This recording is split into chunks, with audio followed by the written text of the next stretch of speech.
What is an American? Who is an American? These are the questions that surround us every day. These are the questions that our government was built on. These are the questions that our country was built on. And these are the questions that our current president asks us every day. Who is an American? What is an American?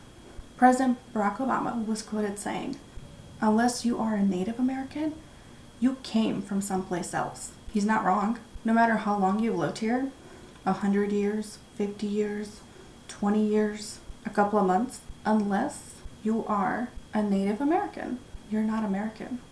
It's not quite clear when Native Americans first came to America.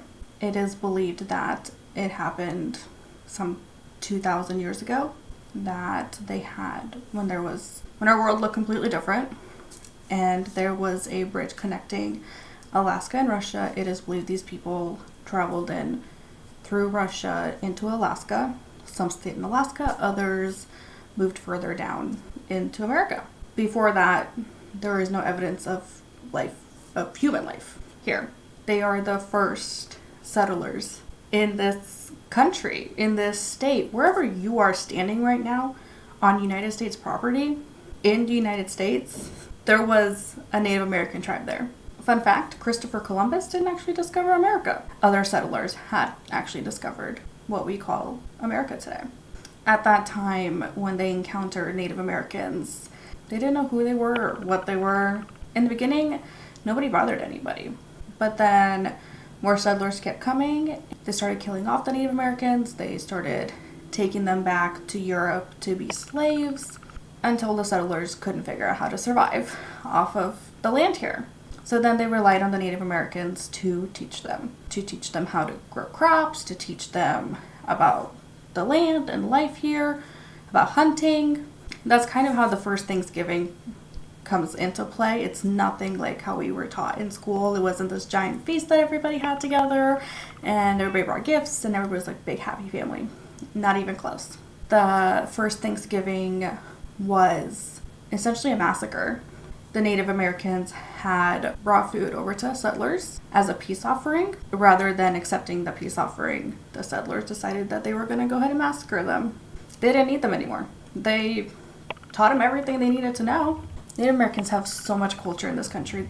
So much of what we do is driven by what they have taught us, is driven by their own culture. But yet somehow we do it, we don't acknowledge it, we don't realize it. They've taught our people so much from the beginning, and they still continue to teach us.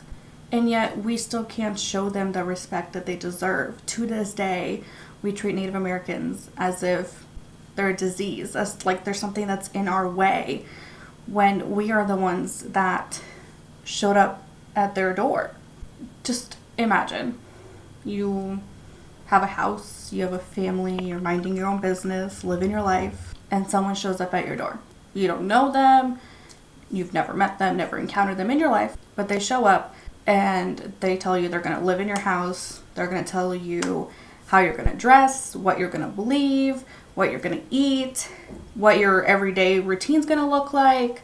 The stranger just shows up at your door and takes over everything for you.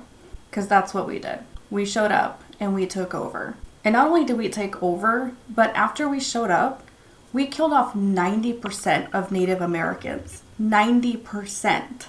90% of Native Americans died from the diseases that we brought over because they've never been exposed to them before. After everything that we had put Native Americans through.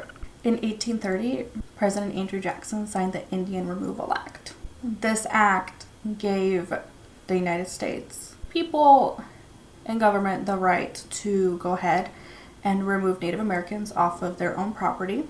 Somewhere between the Trail of Tears and Oklahoma becoming an actual official state, our government decided they further needed to put Native Americans to suffering and decided that Native Americans weren't necessarily free to live wherever they wanted or how they wanted. They decided they were going to give Native Americans little pieces of land called reservations, and that is where Native Americans could essentially live. We gave them laws to follow. We forced them out of teepees and into homes. We changed their living conditions. We changed what they ate. They're not allowed to use this land to farm. Many of these reservations have oil in the ground, and these Native Americans are not allowed to turn that into a business and a profit. The Native Americans are not allowed to use the coal mines on these reservations.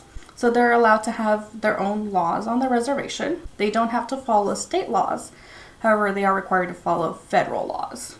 If something was to happen on a reservation and they dialed 911, local state police is not allowed to show up because they have no rights. Native American reservations have the highest suicide rate in the entire country. They have the highest opioid rate in the entire country. We are literally destroying Native Americans through our government. There are roughly 562 Native American tribes left today in our country. And while that number seems large, before the settlers showed up, there was an estimated 2.1 million to 7 million different tribes. And yet somehow we're not satisfied. We keep looking for ways to bring them down, ways to destroy them, ways to make them feel they need to hear us loud and proud. This is our land, and you are nothing. Our America was built on lies. It was built on murder. It was built on stolen land, and was built on slaves.